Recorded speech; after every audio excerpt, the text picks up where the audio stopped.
Бисмилля, альхамдулилля, уассалату уассаламу аля расулилля. Бүгінгі тақырыбымыз намаз жайлы болмақ. Жалпы намаз құлшылықтың ең абзалы.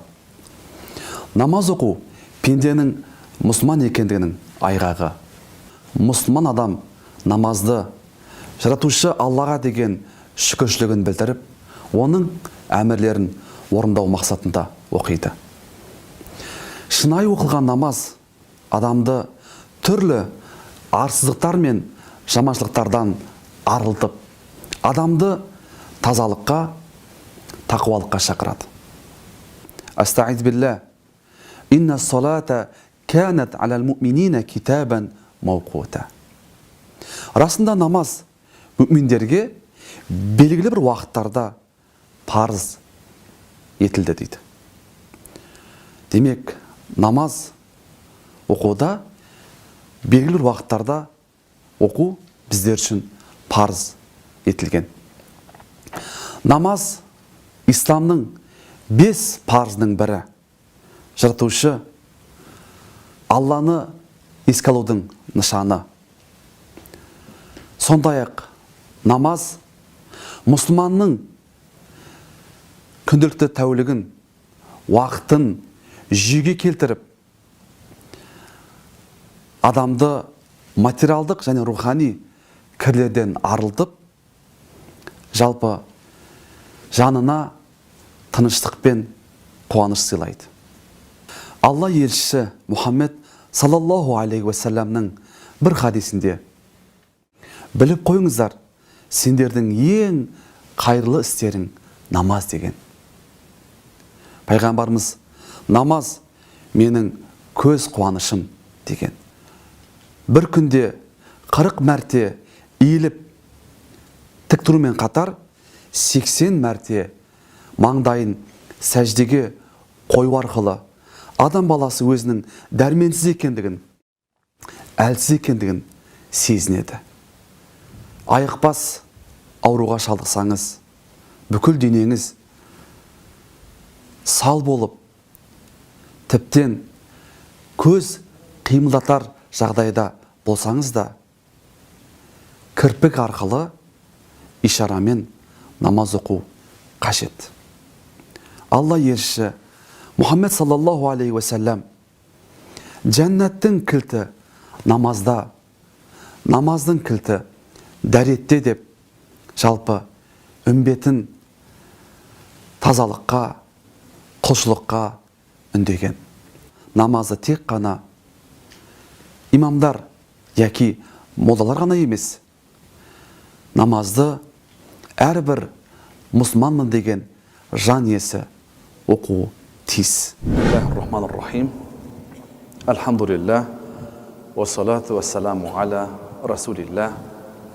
عن بريدة رضي الله عنه عن النبي صلى الله عليه وسلم قال: العهد الذي بيننا وبينهم الصلاة فمن تركها فقد كفر.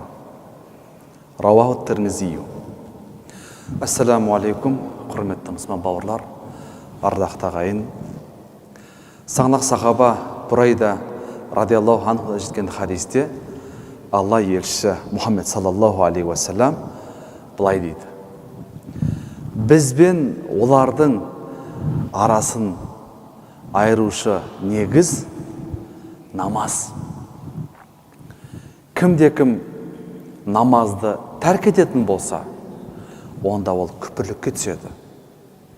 Яғни тікелей айтқан уақытта кәпір болады. Жалпы бұл хадиске Шафи мазхабының ғалымы Тажуддин әс-Субки былай дейді: егерде жалқаулықпен намазы тәрк ететін болса, оны кәпір деп айтуға болмайды. Сол секілді имам Науавидің түсіндірмесінде, егерде намаздың парыздығын парыз деп санамайтын болса, намаздың парыздығын парыз емес деп санамайтын болса, онда барлық ғалымдардың көзқарасы бойынша ол күпірлікке түседі, кәпір болады дейді. Ал егер де жалқаулықпен намазды тәрк ететін болса, онда ғалымдардың көзқарасы әрқалай. Абу Ханифа оның шәкірттерінің көзқарасы бойынша онда ол пасық болды, тәубе етуі шарт деп айтады. Құрметті мұсылман бауырлар, не үшін намаз діннің тірегі? Намаз құлшылықтың өзегі дейді. Өйткені намаз адам баласының тәулік бойы руханиятына үлес қосатын. Пайғамбарымыз саллаллаху алейхи вассалам намазға ұқыпты болыңдар деп айтуының себебі, жалпы намаз құлшылығы маңыздылығын осы хадистер біздерге аңғартса керек. Бүгінгі тақырыбымыз намазды бұзатын жағдайларға қатысты. Ханафи мазхабымыз бойынша намазды бұзатын жағдайлар екі топқа бөлінеді. Біріншісі әл-аф'ал, екіншісі әл-ақуал дейді. Яғни іс-әрекетке байланысты бұзылатын жағдайлар, екіншісі сөз сөйлеуге қатысты. Сөз сөйлеу арқылы бұзылатын жағдайлар.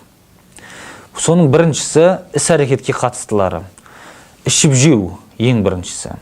Ол ұмытып болсын, немесе қателесіп болсын, ішіп жеп қойған адам намазы бұзылады. Бір нәрсені намазда тұрып ішіп жесе.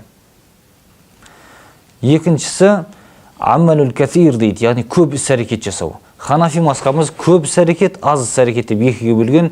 Көп іс-әрекет деген екі қолмен жасалатын жағдайдың бәрі көп амалға кіреді де намазды бұзып жібереді. Ал егер бір қолмен жасалған іс-әрекет болса, онда намазды бұзбайды. Бірақ осы бір қолмен жасайтын іс-әрекеттің өзін көп жасап жібермеу керек. Мүмкін болса екі реттен тоқтатқаны жақсы. Үшіншісі әдейі дәретті бұзуы, намазды бұзып жібереді.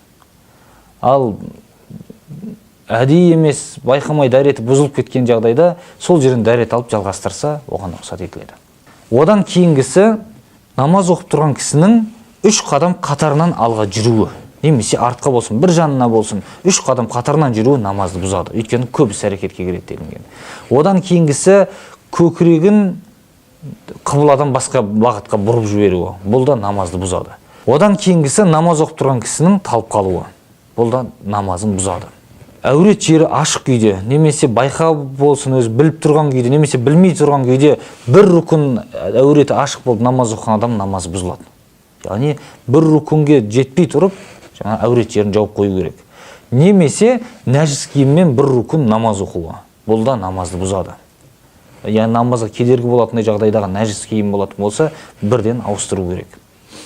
Одан кейінгісі өзі естейтіндей дәрежеде адам күлетін болса, намазы бұзылады. Ал енді екінші топқа кіретіні сөйлеу арқылы бұзылатын жағдайлар. Намазда тұрып бір сөз айтуы, немесе бір сөз сөйлеп жіберуі, бұл намазды бұзады. Ол кісі ұмытып сөйлеген болсын, немесе әдейілеп сөйлеген болса, я болмаса қателесіп сөйлеп қойған болатын болса, ешқандай айырмашылығы жоқ, намаз бұзылады. Бір кісіге сәлем беретін болса, намазы бұзылады. Немесе намаз оқып тұрған уақытында біреу келіп сәлем берсе, оның сәлеміне жауап қайтаратын болса, ва алейкумуссалам десе, намазы бұзылып кетеді. Бұдан кейінгі жағдай адамның намазда тұрған уақытында ақылап үкілеп, ыңырсуы, я болмаса бір нәрсені үрлеуі, бұл нәрселер намазды бұзады. Ал келесісі жылау. Бұл жылағаны Алланы еске алып, жаннат пен тозақты еске алып жыласа намазы бұзылмайды. Бірақтан ауруға байланысты, немесе бір қиналып кеткендігінен намазда тұрып жылаған болса, ол намазы бұзылады. Одан кейін бір адамның түш көргенін естіп, ярхамукалла деп айтатын болса, намазы бұзылып кетеді. Бір адамның сұрақ сұраған кезде соны сұрағын естіп, жауап ретінде тахлил айтатын болса, бұның өзі намазды бұзады. Мысалға бір адам Алла тағаланың ортағы бар ма десе, оған жауап ретінде ла илаха иллалла деп айтып жіберетін болса, бұл намаздан шыққандығы болып есептеледі. Өйткені сырттағы бір адамның сөзіне қосылып кеткендігі болады. Я болмаса бір суық хабар келді. Намаз оқып тұрған кезінде жанындағы кісілердің сөйлеп жатқандығын естіді де, бір суық хабар жеткен болса, соны естіп инна лиллахи ва инна илайхи раджиун деп истиржа аятын оқитын болса, намаз бұзылып кетеді ол жағдайда. Немесе бір қуанышты жағдайды естіді, бір жақсы бір сүйінші хабар келгендігін естіп, намазда тұрған күйінде альхамдулилля деп айтатын болса, онда да намаз бұзылып кетеді. Өйткені намазға қатысы жоқ сырттағы сөздерді сөйлей жіберген болып есептеледі. Одан кейінгісі такбир айтқанда және Құран оқыған уақытта мағынасы бұзылатындай дәрежеде қате оқуы. Бұл намазды бұзады. Мінекей намаз оқитын кісі бұл іс-әрекеттерге барынша зейін қою керек. Бұл істерден аулақ болуға тырысу керек. Ешқандай өзірсіз деп тамақты қыру намазды бұзады екен. Ешқандай тамағыңыз қарылып тұрған жоқ, қышып тұрған жоқ мысалы. Жайдан жай десеңіз намаз бұзылады екен. Себебі деген әріп қой. Әріптер шығып жатыр да сіздің аузыңыздан. Екі әріп шықса болды, намаз бұзылады.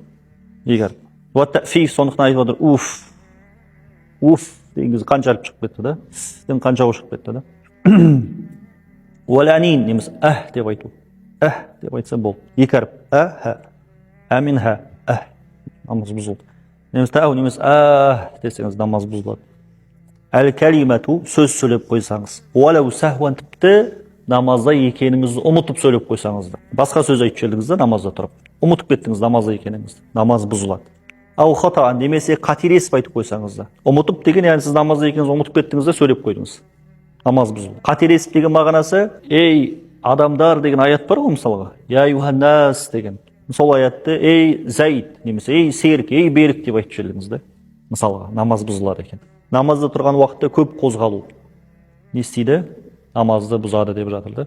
Ол қатарынан 3 қимыл жасау бізде Ханафи мазхабында. Қатарынан 3 рет қимылдасаңыз болды, намазыңыз бұзылады. Мысалға 1 рет, 2 рет, 3 рет қасыдыңыз да, намаз бұзылды қатарынан істейтін болсаңыз. Кеудеңіз қыбладан шығып кетсе, болды, намаз бұзылады екен. Ва аклу шей мин харижи фамихи. Сырттан қандай да бір нәрсе жеп қойсаңыз, намазды бұзады екен, кез келген нәрсе болсын. Кез келген нәрсені жұтып қойсаңыз, сырттан, ауыздың сырттан, ол үлкен болсын, кішкентай болсын, айырмашылық жоқ. Жұтып қойсаңыз болды, жеп қойсаңыз болды, намаз бұзылады деп жатыр. Сондықтан бауырлар дәрет алған уақытта сақ болыңыздар. Кейде мысалы дәрет алып келесіз ғой, тез намазға асық. Сіз сүртінбейсіз да. Келесіз Аллаху акбар деп намаз тұрып қаласыз. Сол кезде ерінің барлығы су болып тұрады. Осы суды жұтуға болмайды. Намаздың ішіне тұрған. Жұтып қойсаңыз намаз бұзылады. Содан абай болыңыздар, иә. Сондықтан ең болмағанда бүйтіп неңізді аузы жақтарды бүйтіп сүртіп қоясыз да сақтық ретінде. Одан кейін енді сырттан кіретін нәрсе размеріне қарамаймыз, көлеміне. Кез келген нәрсе үлкен болсын, кішкентай болсын, сұйық болсын, қою болсын, кез келген нәрсе бұзады екен. Ал енді сіз намазға тұрмай тұрып тісіңіздің арасында бір нәрсе тұрып қалсашы, соны намаздың ішінде жұтып қойсаңыз, онда біз қараймыз. Ноқаттың көлеміндей болса намаз бұзылады екен. Ноқат деген палау пісірген уақытта сол палауға салатын бұршақ дейді дейсіз. Дәнек қой. Дәнді дақыл деп айта ма, не деп айтады? Білесіздер ғой. Соның көлемі ноқат. Сондай болса намаз бұзылады. Сіздің арасында тұрып қалса, тамақ тұрып қалса, бірдеңелер тұрып қалса, ит тұрып қалса, соны жұтып жүрсеңіз намаз бұзылады екен. Одан кішірек болса намаз бұзылмайды. Не үшін? Себебі кішкентай нәрседен сақтану қиынды, ол сілекейдің үкімінде болады. Сілекей жұтқанмен теңде ол. Түсіндіңіздер ме? Ал одан үлкен болса, одан сақтануыңыз мүмкін де. Ол қандай үлкен? Ноқаттың көлемі. Таяммум соқтыңыз, су жоқ болды. Намаз оқып тұрған уақытта су келсе, намаз бұзылады. Ва тамаму муддати масихил хуф. Мәсіге мәсихтатып жүрдіңіз. Міне сағат 12-де намазды тұрған уақытта сіз мәсін мерзім аяқталды, намаз бұзылады екен. Ва назаху, намаздың ішінде тұрып, ақырын ғана бүйтіп бір амалмен ғана мәсін шешіп жіберсеңіз, намаз бұзылады деп жатыр. Әйел адам қасыңызға бір намазда тұрып қалса, екеуіңіз оқып тұрған намаз бір. Не имамның артында тұрса екеуіңіз бірге, немесе сіз имам болып тұрсыз, бірақ қасыңызда тұрды, екеуіңіз бірге оқып тұрсыз. Рүку сәждесі бар намаз. 5 уақыт намазда, жаназада тұрып қалсаңыз, намаз бұзылмайды. Енді қараңыз мынандай мәселе. Әйеліңіз екеуіңіз бір намазда тұрып қалдыңыз да, имамның артында тұрсыз, немесе екеуіңіз біреуіңіз имам болып тұр, үйіп тұрды, сіз екеуіңіз бүйтіп тұрып қалсаңыздар, қатар, әрі осы қатар тұруыңыз бір рүкін мөлшеріне жалғасса, субханалла деп айтатындай мөлшерде жалғасып қалса, болды не? Намаз бұзылады деп жатыр. Қарасаңыз, бұл жерде біз рүку сәждесі бар намаз деп айтып жатырмыз. Жаназада бүйтіп тұрып қалсаңыз, қатарынан бір әйелмен бірге, одан намаз бұзылмайды. Сол секілді бір намаз деп айтып жатырмыз. Себебі оқып тұрған намаздарыңыз екі түрлі болса, одан намаз бұзылмайды. Екі түрлі намаз болса. Әрі бір мекенде оқып тұрсаңыз. Сондай-ақ қараңыз, сіз намаз бастаған уақытта сіз ол кісіні ниет еттіңіз да, әрі намазға тұрған кезде сіз оған артқа тұр деп айтқан жоқсыз да, ишарат еткен жоқсыз намаз бастар кезде. сөйтіп ниет еттіңіз Аллаху акбар десеңіз болды, қасыңызға тұрып қалса бір рөкат намаз бұзылады. Ал бірақ сіз ниет еттіңіз, бірақ оған ишарат бердіңіз артқа тұрды, бірақ ол тұрмаса оның намазы бұзылады, сіздің намазыңыз дұрыс, жақсы ма? Немесе ниет етпесеңіз сіздің намазыңыз дұрыс. Ниет еткен жоқ, соған имам болады. Себебі біз айтқанбыз алдыңғы дәрісте, әйел адамның сізге юу қашан дұрыс болады, егер сіз оны ниет етсеңіз ғана имамдығын. Сондықтан ғалымдарымыз не деп айтқан, әйел адамға имамдық қылу ниеті, оларға бағана, ол осы шарт болып есептеледі деген да. Яғни сіз әйел адамға имамдықты ниет етпесеңіз, әйел адамның сізге юу дұрыс емес та. Ер адамдар ол шарт емес. Сіз жалғыз өзіңіз қалып мешітке келдіңіз, ешкім жоқ та, бәрі намаз оқып кеткен. Келдіңіз де өзіңіз ешкімді ойлаған жоқ сізге біреуге үйді деп. Аллаху акбар десең деп айттыңыз да намазға кіріп кеттіңіз. Ешкім ниет етпейді. Біреуге бардыңыз да үйісі, оны үйі дұрыс. Себебі шарт емес ер адамдарға сіздің имамдық етуіңіз, ниет етуіңіз сол нәрсені. Әйел адамдар болса не істеу керексіз, ниет ету керексіз. Кімде кімнің дәреті намаздың ішіне еркінен тыс бұзылса, еркінен тыс, әдейі емес те, еркінен тыс бұзылып кетті, кейін барып дәрет алуға барды, дәрет алуға барған уақытта әурет жерін ашып қойса, намазы бұзылады. Намазын жалғастыра алмайды, не істейді? Дәрет алады, бастан бастап келіп оқиды. Қараңыз, мысалға біреудің еркінен тыс дәреті бұзылса, мен мысалға қазір келдімді, шам намазды үйіп тұрдым, имамның артынан сөйтіп еркімнен тыс мұрным қанып кетті. Жай тұрған уақытта мұрнымнан қаны кетті. Оны ұстаймын да тез-тез не істеймін, кідірместен, яғни егер ешқандай кептеліс болмаса, тез-тез шығып кетемін да, барып дәрет аламын да, келіп сол жерлерін жалғастыра берсем болады. Сол сауапқа ие болуым үшін, жамағаттың сауабына. Енді қараңыздар, дәл осы жағдайда мен дәретханаға барып әурет жерімді ашып қойсам, намаз бұзылады деп жатыр.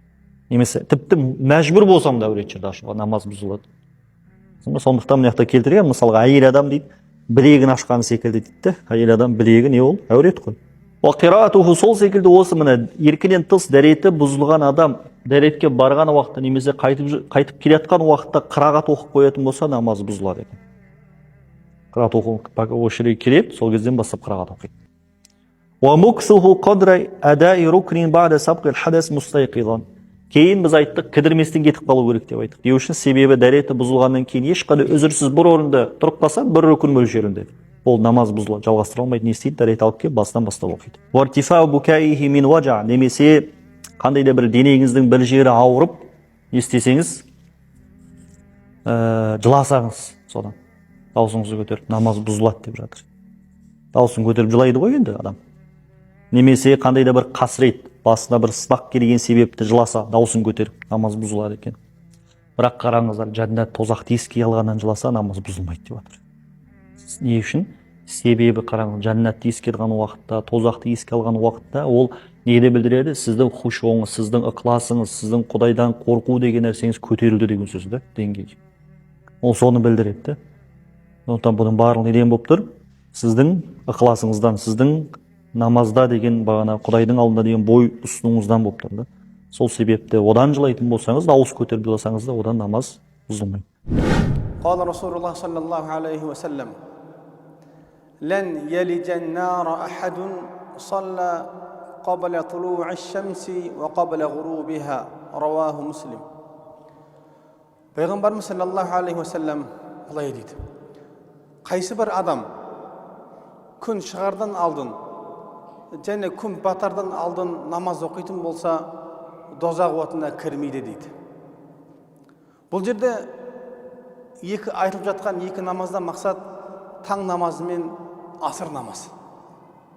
Пейғамбарымыз саллаллаху алейхи ва саллям айтып жатыр, кімде-кім осы таң намазы мен асыр намазын оқитын болса, дозақ отына кірмейді деп айтып жатыр. Және бір хадисте «Ман саллал бардайни дахалал джанна». Кімде-кім екі салқын уақытта намаз оқитын болса, жәннатқа кіреді деп айтып жатыр.